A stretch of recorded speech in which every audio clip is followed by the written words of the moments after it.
A willingness to take chances. Being an entrepreneur is definitely, I would say, almost a lifestyle because you cannot just be an entrepreneur doing normal work hours. You're always an entrepreneur because you're always investigating or researching whenever you are at.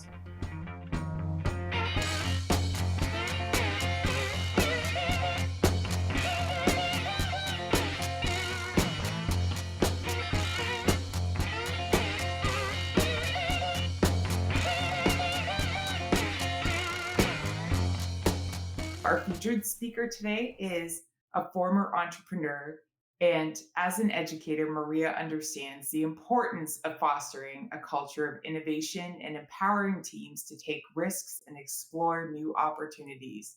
Maria, it's a great pleasure to have you as our featured guest today. Thank you so much for taking the time to share your journey with us.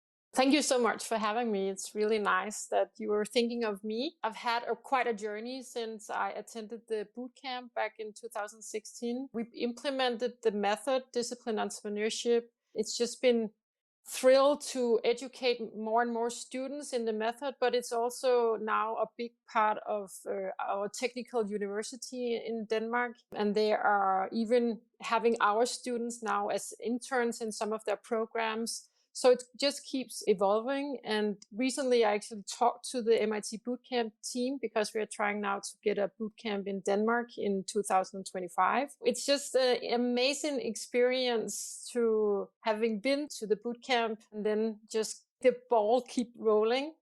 Also to see all the experience I had myself when I was an entrepreneur. I had an online supermarket back in 2007 till 2010. We just did a lot of mistakes that I could see from the method that I could have avoided, and be able to teach that to students that are thinking about starting something themselves is amazing. And also teaching students that are there because they've already tried it and said it didn't work for a lot of reasons. They're saying when they now know the method, they say, oh, I just wish I had known this method as well. And they're just saying that now I know what to do.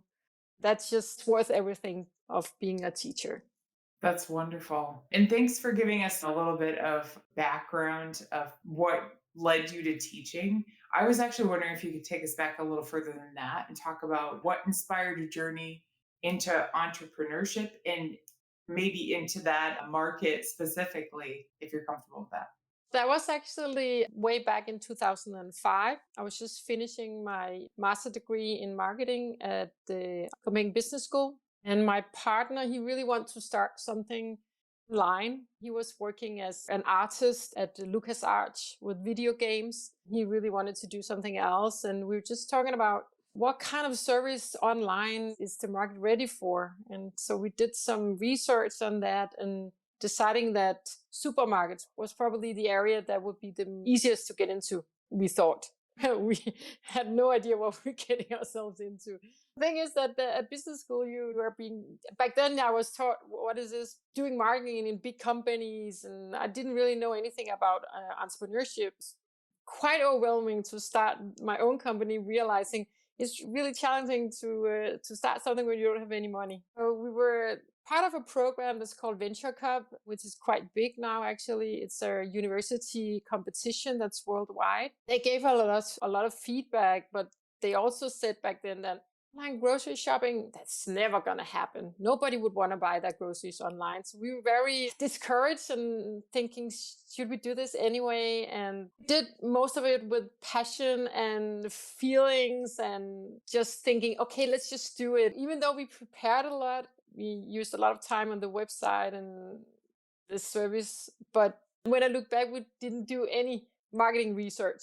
We thought we did a little bit, but looking back and at the 24 steps, that's also what I'm teaching the students, that really need to figure out who we want to buy this. We were going for a totally different target group than actually was the one that was quite obvious, families with children, but we didn't have children. We didn't think about that at all. We had our learning by doing, the lean startup approach, and it was okay in the beginning because we didn't have that much expenses because we did just in time service. That was fine for launching. But it didn't take long before we realized, okay, if we should expand this to actually find out if there is a market, we need money. So we went into an investment round. We got some business angels, and kept going. But the thing was that we existed for 3.5 years.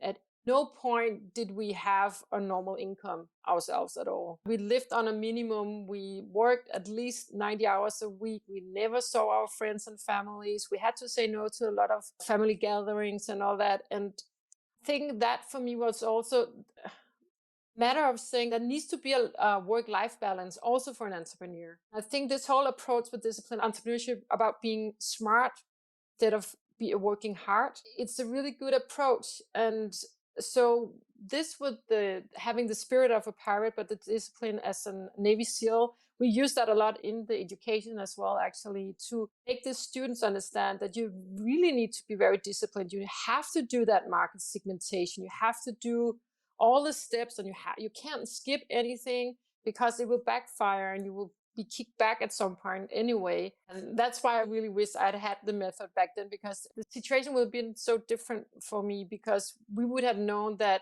it's really, really hard financially to make it profitable when you are in fast moving consumer goods, because the margin is so low. When in Denmark, the wages are really high. So have to have a lot of deliveries before you actually can make it profitable. People very keen on discounts, and they don't really want to pay very much for getting a delivery. So we've had a lot of actually large chains that have closed down again the recent years, because they opened up after us. They couldn't make it profitable either. So they actually closed down again, and we only have one big company now doing grocery delivery. I think that was a long answer to your questions, but I don't know if that's what you were looking for. No, that was perfect. Thank you so much. I think that's so interesting because I feel like you were quite ahead of your time. That delivery, groceries stuff is at least quite big here in London. And I think Nancy will ask more about diving deep into that. But I find that so interesting how you have this great business idea and timing is still such an important factor. What I thought would be nice to dig into is you did say a couple of sort of the lessons that you learned from business. Could you tell us a little bit more, diving into one of those in a bit of depth, of this is how you did it that you now think wasn't the best way to go about it, and this is how you would approach that lesson now if you were to redo it? Does that make sense? Yeah, sure. I would go through the 24 steps for sure. If I had done that, I would definitely realize that didn't know anything about who our potential customer was. So if we had done 24 steps, we would actually could have been able to have a market before we had even launched. And I think that was the biggest learning. I'm a project manager of a project of data-driven business development and startups. And a lot of those startups that I've interviewed, they are doing the lean startup approach, where they are just learning by doing. And the problem is, once you've launched, you don't have time to do the strategic thinking. And the first 7 steps is about the whole knowing who you think your customer is and getting that assumption, what do you call it, accepted. So it's not an assumption, right? Yeah, like identifying. Yeah, one thing is to identify the assumptions, but another thing is to actually get them approved or disapproved. That's what I was looking for. Yeah. So the thing was that we thought that we made 2 surveys where we went out and talked to people. I think we talked to maybe 50 people the first time and 20 people the next time. So it's not like we didn't do anything at all. But the first time we went out was asking, you want this delivered? If you could choose something. And grocery was actually on the third. The first was actually movies. So it's quite fun that that was before Netflix. Then it was pharmacy as the second one. And then, yeah, grocery. So the movies, it was too hard because you need a really large inventory. So we realized that was going to be hard to start. Pharmacy, you have to have certain certificates to do that. So that's why we thought, okay, then groceries, that's something that should be quite manageable. We know what it is and everything. That was the first one. The second survey we did was about, when would you like it to be delivered? That would be step 8 or 9 or something. We didn't do the very most important part. Who is it that we are actually doing this for? We thought that it was busy people with us that had a career, and because we lived in downtown and we could easily do grocery shopping ourselves, but we didn't have the time for it. So that's why we thought, it's people like us. We didn't even pay any attention to where it's the biggest market potential. And And so this is something I've definitely taken with me later as well, that not only in actually using the method, not only in when I'm teaching entrepreneurship, but anything I'm teaching, also when I'm teaching business development for established company, I always go back to who is the customer. They need to be aware of this. And it's scary how few companies are actually 100% aware of that. And they think if they did a market research 3 years ago, it's still fine. And the case it's most often, it's not because the market and the world is changing so fast now. I really appreciate you sharing so intricately, like the lessons that you took away from your experience. As Spencer said, I think it's kind of amazing as far as innovation that you're like ahead of your time. Like looking at grocery delivery now pains me too, because yeah, timing is so key for so many business ideas. Going back to what you were saying about finding market fit, how do you help? It's just so hard when you have an idea that you're passionate about to not let your own assumptions weigh in, and you might not even realize that that's happening. So, how do you help students pass that so that they really can find that market fit? So what I'm doing when I'm teaching 24 steps is that I'm saying to them, you cannot think of a product or a solution to the problem you want to solve. You have to put it in our idea bank or something like that, at least until step 7. So in that way, I'm trying to make them be really aware of what is it that they're trying to solve, in order to figure out, are there enough people that are willing to pay something to get that problem solved better than they are doing it right now. And it's really hard, especially for those that we have our students, quite a lot of them that have already been taught marketing. So they need to look at this totally different. So I'm also always saying to them, you have to put aside what you've already been taught, because this is entrepreneurship. You have to look at this differently, because it's all about how much money you have for marketing. And the broader you think your target market is, the more money you need in terms of launching. And quite often you don't have that unless you have an investor. But if you want to have an investor from the beginning, you have to give up quite a lot of your company from the very beginning. Yeah, it takes them on the whole journey of why is it that it's better to have a proof of concept before you get the first investor. Absolutely. And I think when you say it, people like, oh, that makes sense. But it isn't just like an idea in your head.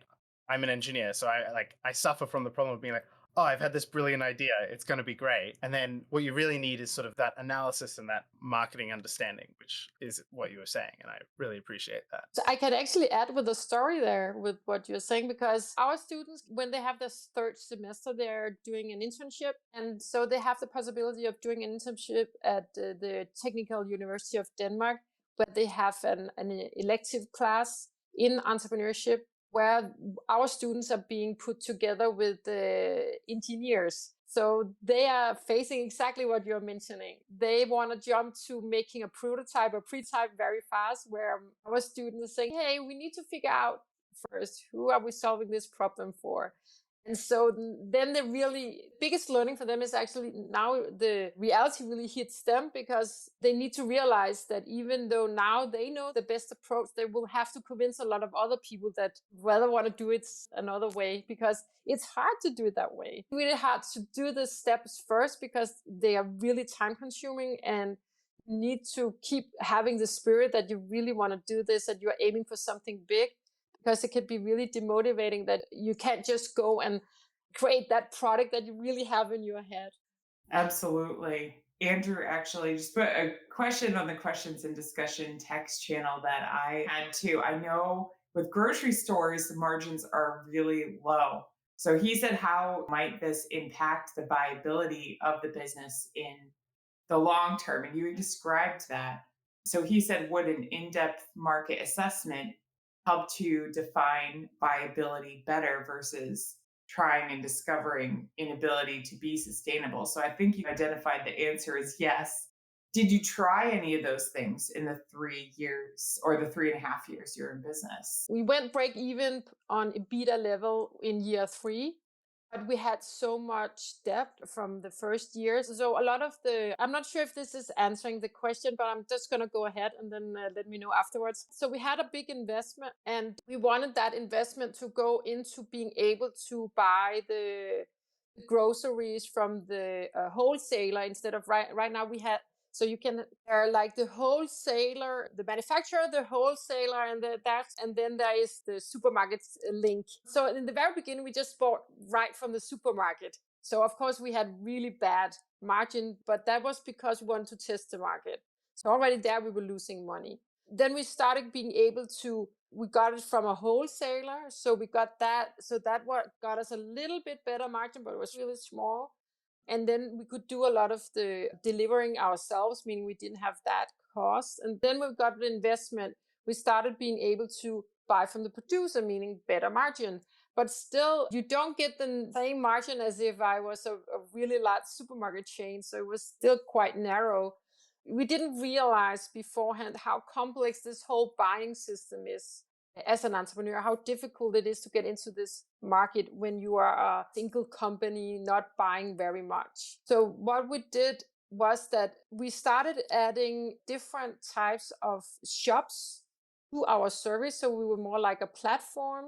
Some of these shops could help us with a better margin. For instance, we had laundry service, and that is really great margin. It's like 40 to 50%. And we had specialty shops, and those would give us a better margin as well. But when we had existed for about 3 years, we were challenged with this, that we were running out of money. And so we were in our second investment round, and we knew that we either could go with a new investor, we probably had to close down. We hit the financial crisis right in 2008. We were a customer in a bank that went bankrupt during that financial crisis. So we had a lot of costs that we didn't know about in the beginning when we did the calculation. So we couldn't get, I think this, in what is called in-depth what? Hi, Maria. Good to see you. Good to hear you. Yeah, nice to see you. I'm driving, so I apologize. I Okay. can't be a video, but market assessment really is about assessing and deeply understanding the various factors as it relates to the market. Obviously, cost being one of them, supply costs, and then also the viability of the customers who are actually willing to pay the additional prices for the services. Case in point, Instacart, literally you're paying a ton more in terms of delivery fees.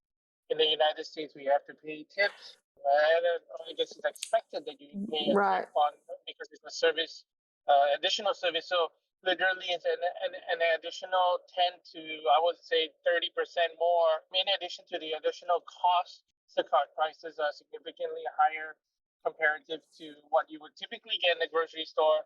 But then there's this all the other number of issues related to supply chain, and then obviously cold storage in your delivery has really a lot of pre-analysis in advance of actually saying, okay, we're going to do this, which is in many ways the 24 steps, because the 24 steps component is, in theory, okay, all right, we know that not everybody does it in theory, right? Because they discover the 24 steps after they have launched.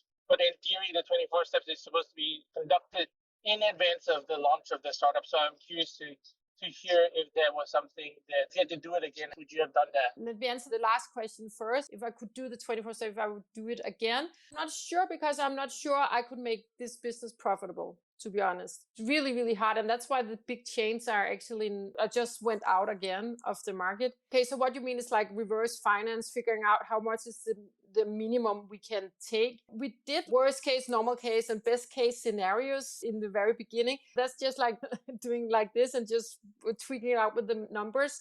So we didn't do like an actual quota, which would have helped us a lot. We knew that later when we were on the second investment round, we were on definitely on that level, and we could see it was really hard to get enough money in the way we had run the business. So we actually, when we closed down, the meaning was that we're going to open again with a new investor and starting a subscription service, so we could get the money up front from the customers. And also then it would be easier to know what they would want to buy on a regular basis. So it'd be easier to estimate and also get better margins from the manufacturers. So to answer your first question, we did not do that in the very beginning. I don't know if we could have done that better with the knowledge we had. I just came out of business school. He didn't have anything to do with business. Our first in business angels, they were both from DHL, and one of them was a CEO. He had a lot of experience with running a business, and our weakness was definitely the delivery part of it and making smart routes and everything, because we didn't have the tech solutions that are there today. So we had to do everything manually. So everything was very time consuming. And I think the only reason that I think the one company is still in there, because they're not making money either. But they have an investor who owns quite a lot of it, who owns a big clothing company, online clothing company as well.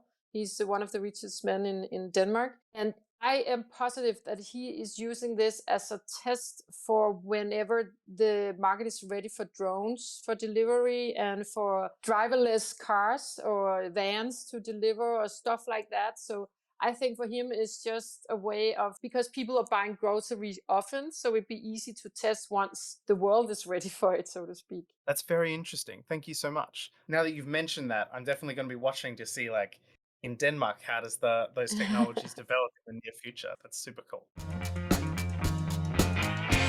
Hi there. If you're enjoying this podcast, would you mind leaving us a review, a like, and subscribe on your favorite podcast platform? Thanks so much. That really helps our reach. The Founders Voyage podcast is now proudly sponsored by VidOps. Kane at VidOps has been taking care of our editing since early 2024. He works efficiently, and I'm sure you'll agree that he does a great job. Thank you to VidOps for helping bring this podcast to life. If you want the same great support we're getting for your podcast, or you need help with video, photography, or animation, you can get 10% off at vidops.io using our referral code Voyage. That's vidops.io, referral code Voyage. Now back to the show. Now, Manas, I think you had a question. Do you want me to read it out, or do you have audio at the moment? Thank you. My question is, if you can count how many pivots you took while doing the business, and what were those pivots actually? So the very first pivot, that was definitely when we realized that our customers were families with children, because that had a big impact in what kind of, I don't know if we would say a pivot, it was maybe more of a big adjustment, because we didn't really pivot our service. But I think if we had done the 24 steps first, I think we would have pivoted, because it's really hard to pivot once you have launched. You can make a lot of adjustments, but it's quite hard to pivot. So it's more like we realized that after I think 4 months, in the very beginning we had maybe 1 to 5 orders a day, so it was hard to really understand who the customer was. But when we had been out running for about 3 or 4 months, we could definitely see that it was family with children, and that made our whole change in terms of the inventory. And also, we were called Yellowman. I don't really remember why we thought that. It was my partner who really wanted to be called Yellowman. But having that made it actually really easy to personalize. And it was so fun when we came out with the delivery, because the children came out and said, "Hey, now comes Yellowman, now comes Yellowman," because we had uniforms and everything. So it was really fun to see like how you can personalize a brand and really get this community feeling that we really wanted. So we were growing by word of mouth, and I think that was one of the reasons. But I wouldn't call it a pivot. I would more call it like a big adjustment. That's so interesting. Thank you. You've obviously got experience both starting companies and teaching about entrepreneurship.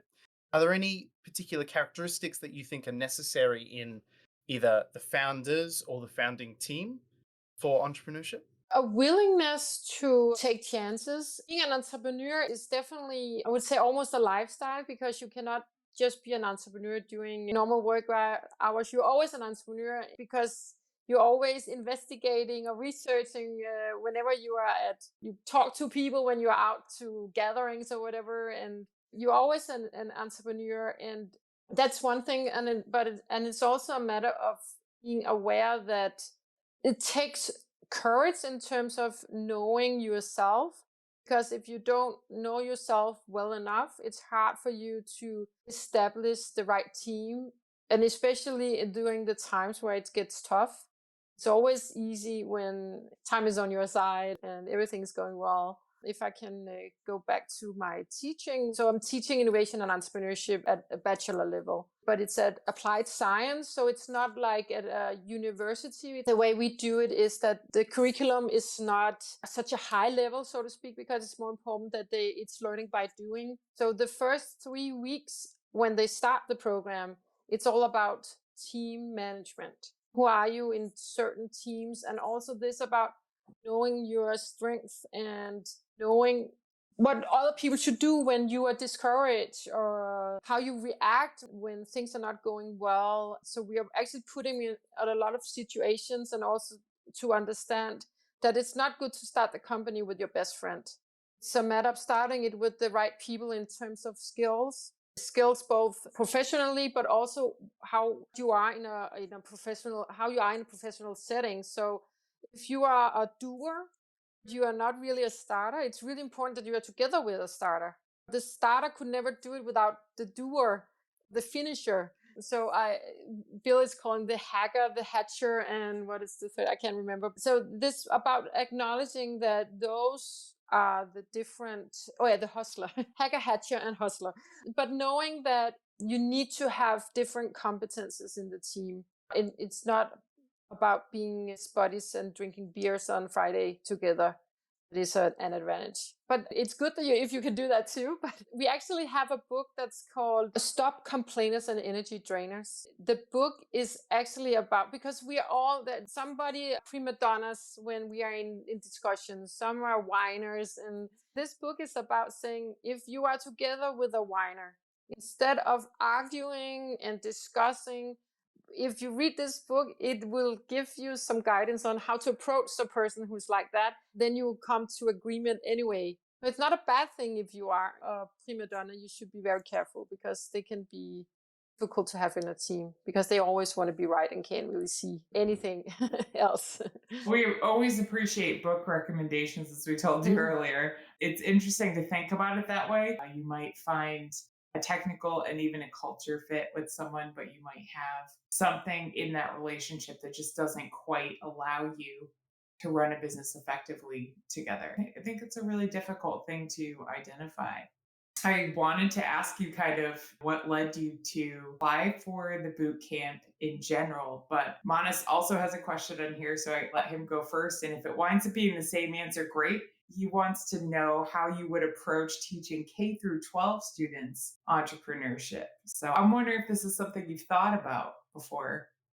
This is so funny that you are asking about that, because when I went to the teacher boot camp, my son was 2.5 years old. In my teacher boot camp team, we were talking about how can you get entrepreneurship spirit into a child as early as 2.5 years. I obviously had an impact on my son since I started teaching when he was about 1.5. He's been with me to work quite often. The thing is that with children, they start being curious. When they're being born, they're curious from day one, and they tend to ask up to 500 questions a day. But when they start school, they're being disciplined, and they start being afraid of asking questions, because they're afraid that they're being told that they are wrong, or that they should be quiet, or something like that. So this would be helping children keeping their curiosity and never be afraid of asking questions is the most important to do. In Denmark, we have an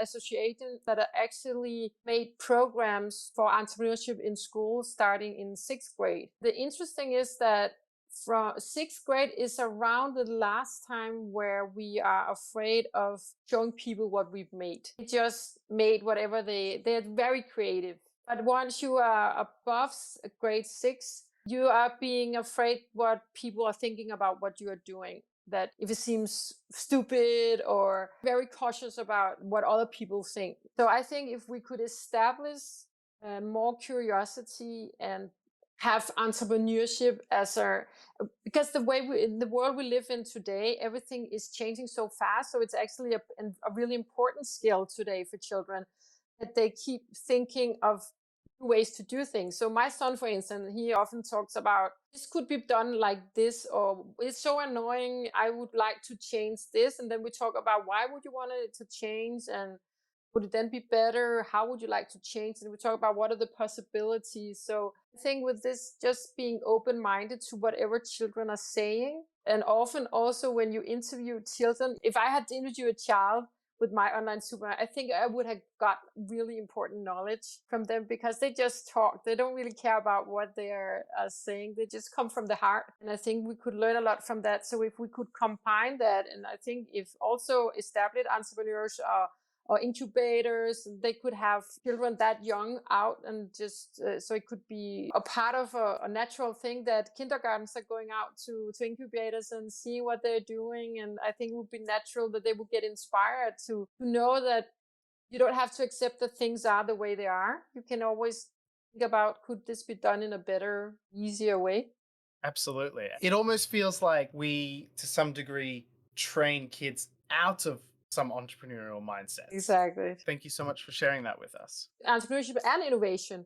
So in school, we are told this is the answer. You cannot question it because this is the way it's in the book. Or children that are saying, but what if they were wrong back? We've seen history change because we realized later on that something wasn't, we didn't know everything. And so if we were, as teachers, being more open-minded also to whatever the students, the children are saying, I think that will inspire the innovation thinking as well.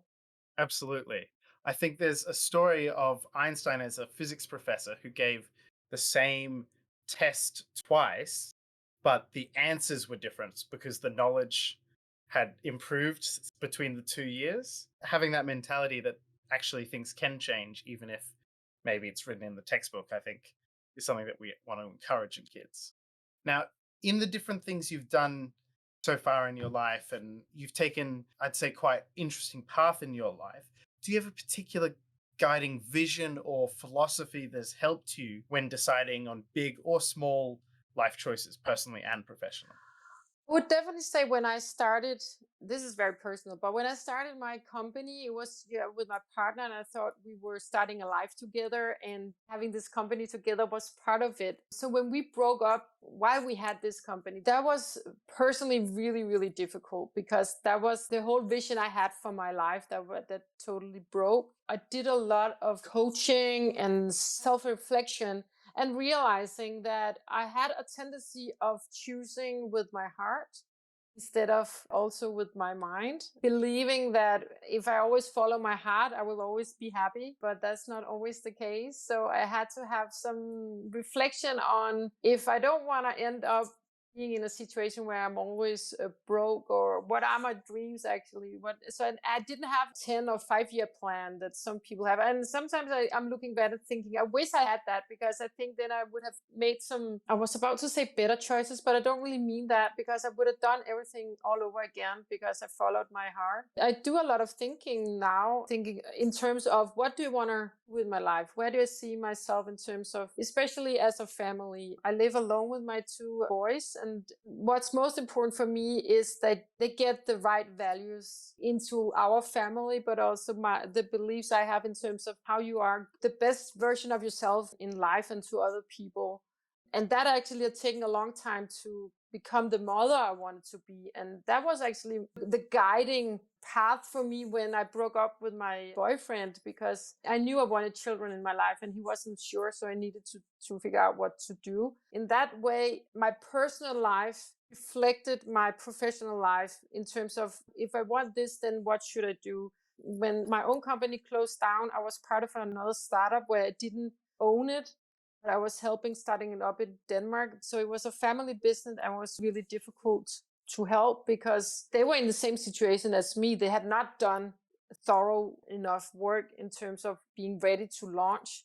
They thought they could do the launch here in Denmark the same way as they had done in Sweden, even though the competition was totally different and stuff. It was a really big challenge for me to convince them that we could not do the same. And so after I'd been there for a while, I realized that was never going to work because it was so hard to convince them and trying to do the things I knew was going to make them able to succeed in Denmark. And then I was a part of another startup that was trying to do online grocery delivery as well. That was a part of big company in Denmark, or big brand. That didn't really fit me either, to be part of something where the decision making was really long, from having an idea to the actual decision of it was being made from the management. So I had a time where I was thinking, okay, now I need a big change in my life because I'm not happy personally or professionally. It was funny because in the beginning I applied for some teaching jobs, not really thinking that was the way I was going. And then I was actually called up by the manager at the place I'm working now, and she had seen my resume somewhere else and saying, hey, you look perfect for this job. We're looking for a teacher who actually has experience with being an entrepreneur. And I applied, and it's just been there since. So that's 8 years now. And when I realized I was at the right place professionally, the things came together personally as well. And so I realized that those things are quite connected. That was a really long answer to your question, but so I don't have No, it's okay. We love long answers.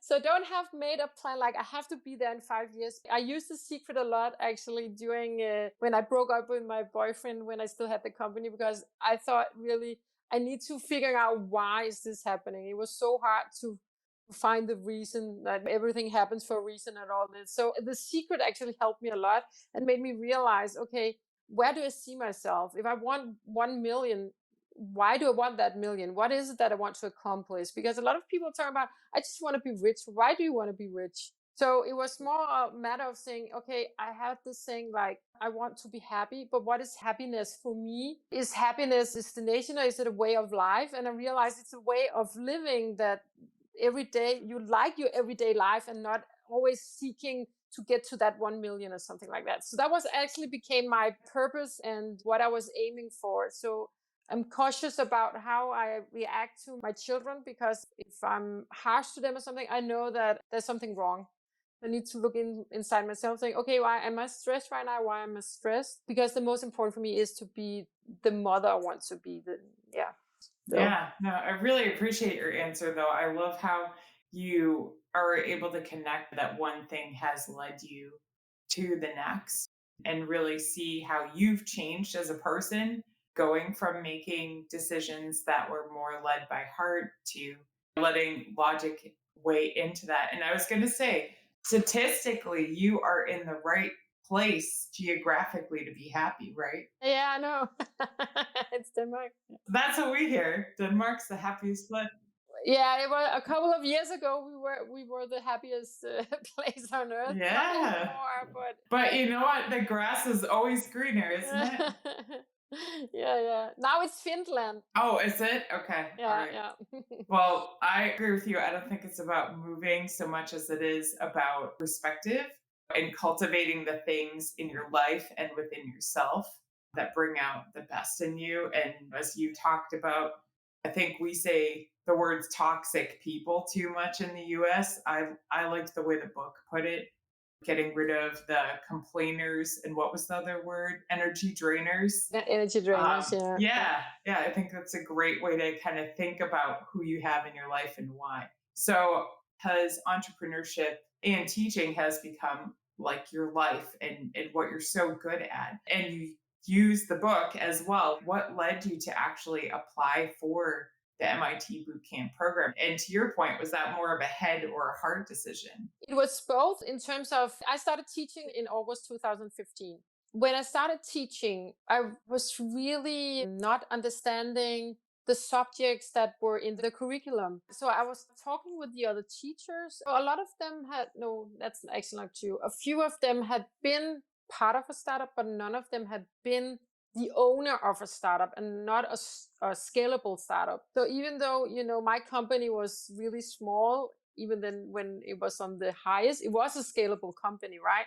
So understanding the mechanism of scalability. So I was just, when I saw the program, I was like, I am sitting here with the same question I had with my own company. When am I ready to launch? I have an idea. I can go through all these different recommendations of figuring out how to work with the idea and all these, but none of them gave me description or recipe of this is what you need to do and now you're ready to launch. So I was actually at an event where we were handing the 24 steps. And I was just, when I saw it, this is the book I wish I had. I had a company. And then I was looking at it, it's written to engineers. It was a bit hard to understand from my point of view in the beginning, but I just knew that this was the answer. And so I contacted, it was actually Chichu that was in Denmark. I don't know if you remember Chichu. And so I was talking with him about it, and then he was referring me to Bill. And so I had a talk with Bill about how to implement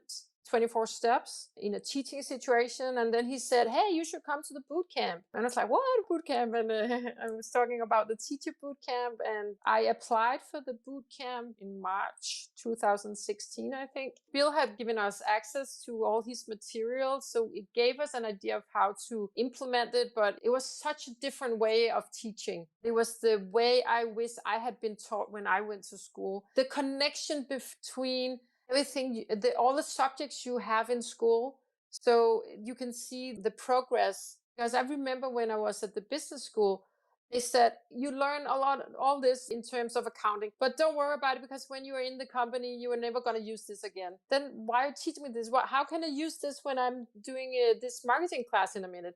So there was no connection between it. So that was actually one of my objectives. That was that at some point I want to be able to create an education where you can see the progress from the very beginning till you are graduated. Anyway, so I applied and I was interviewed by Andrew. He said that, especially my story about having been an entrepreneur myself and being through we went bankrupt. So I actually went into personal bankruptcy myself, and I had that whole experience as well. How it is to be living for 3 years where I couldn't buy anything, I couldn't own anything. And I think that was my biggest motivation for teaching students of what not to do, to not end in that situation, because you don't know what you are doing when you're just launching and doing the learning by doing, right? The financial part was actually quite tricky, because in the beginning, I was told I had to pay it myself. And since I didn't have any money because I had just been bankrupt, I started a crowdfunding and I started doing a lot of different stuff, try and get enough money to go, because I just knew I had this. That point, I went with my heart saying, I knew this was my one chance. I knew I just had to go. I knew both my personal my life and professional life. This was the time where I was able to go to the boot camp. So I just knew I had to do everything I could to follow that gut feeling. And then I was doing all these different things to try to raise money, and then realizing, so in Denmark, it's very difficult, our tax system. So it ended up, I realized that I had to pay a lot of tax if I was doing it this way. So instead, I went to our director of education at our school. And be aware here, I had only started working there in August 2015. So I hadn't even been there for a year yet. So it was quite, what can you say, the entrepreneurial spirit of be a pirate and just try. And told him I did all these different attempts to try and finance it myself. And could we somehow do something so I could earn money for the school afterwards by giving out my service of knowing the method or whatever. And he actually just said, it's people like you we need in our organization, and we will be happy to pay for it. And I was like, what? Okay, great. So suddenly I didn't have any problems. And this was like, I think, beginning of June. So I didn't even know at that point if I was going to go in August. And I had already bought my plane ticket and booked a hotel, thinking, okay, going back to the secret, I need to believe that this is going to happen. So I'm just going to do that. Then it worked out. And I would say that having been to the boot camp has given the school so much as well. So they won the prize as the Entrepreneurship Education of the Year here in the spring, the same time as I won the award as the Entrepreneurship Educator of the Year. And one of the reasons were actually because of 24 Steps and our collaboration with MIT. And this with the Technical University of Denmark, that would never have happened if I hadn't been there. They heard about me and they say, oh yeah, we can definitely do it. So it was me establishing that cooperation. And that was because they knew I had been to MIT. That there's just so many doors has opened, not only for me, but also for the school because of having been there. I still benefit from the cohort. I was just talking to Michael the other day from Bootcamp 16 about bootcamp in Denmark, because he's doing that as on a professional level. And so I'm going to get some sparring from him. And I feel I can always reach out. People can always reach out to me. This is what I really like about the community feeling. And I think I got that at MIT, and I brought that back to Denmark. I did not have that before. Not in the same way as I have now. This with the sharing, that if we share, that it will give something out, not expecting anything in return, makes you a better person, but it also gives you more satisfaction. Absolutely. Thank you so much for going through all that with us. I really appreciate that. I think it's such an interesting journey that you've shared with us today. Now, this question is very much feel free to take it however it makes the most sense to you. But the question is, what words of wisdom do you want to leave us with today? Whether that's a favorite quote, some advice someone gave to you, a lesson you've learned, or a takeaway from your journey so far. It's definitely that do the 24 steps. Bill Olet did not put that together for fun. He did not make 24 steps to be annoying or anything. You have to do them all and in the right order. And yet then you're going to go back and forth because you keep getting new knowledge, just like history is changing because we suddenly know something we didn't know before. It means that if you haven't done it thoroughly enough, it would hit you later on. This is something that I'm teaching my students. I can see when they are out doing internship in their own company, and if they're trying to skip something, saying, now you're learning your lesson here if you're trying to skip something. I think that's my biggest advice. And then also never do it for the money. There are easier ways to get rich. Do it for the passion. Very wise advice. It's true though, and I really appreciate that you shared so many different layers of your journey with us. So really, really appreciate it. Thank you so much, Maria, for making time for this today. We feel wiser for everything that you've shared with us and taught us today. Thank you, everyone that joined today. We really appreciate the perspective and energy that you brought to the discussion. Spencer and I and the team behind Founders Voyage feel really fortunate to be part of this community with you, and for the opportunity to bring you cooperative learning experiences like this one each week.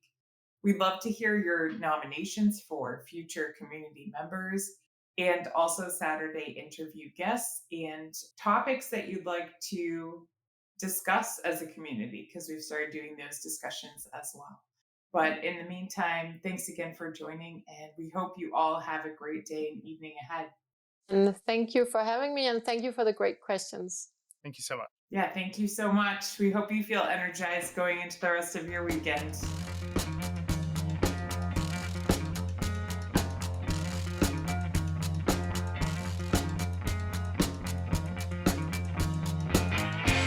You've just finished another episode of Founders Voyage, the podcast for entrepreneurs by entrepreneurs. The team at Founders Voyage wants to thank you from the bottom of our hearts. We hope you enjoyed your time with us, and if so, please share this with someone else who might enjoy this podcast. You can also support us by leaving a review on Apple Podcasts and Spotify, and by donating to our Patreon. Outro music today is Something for Nothing by Reverend Peyton's Big Damn Band.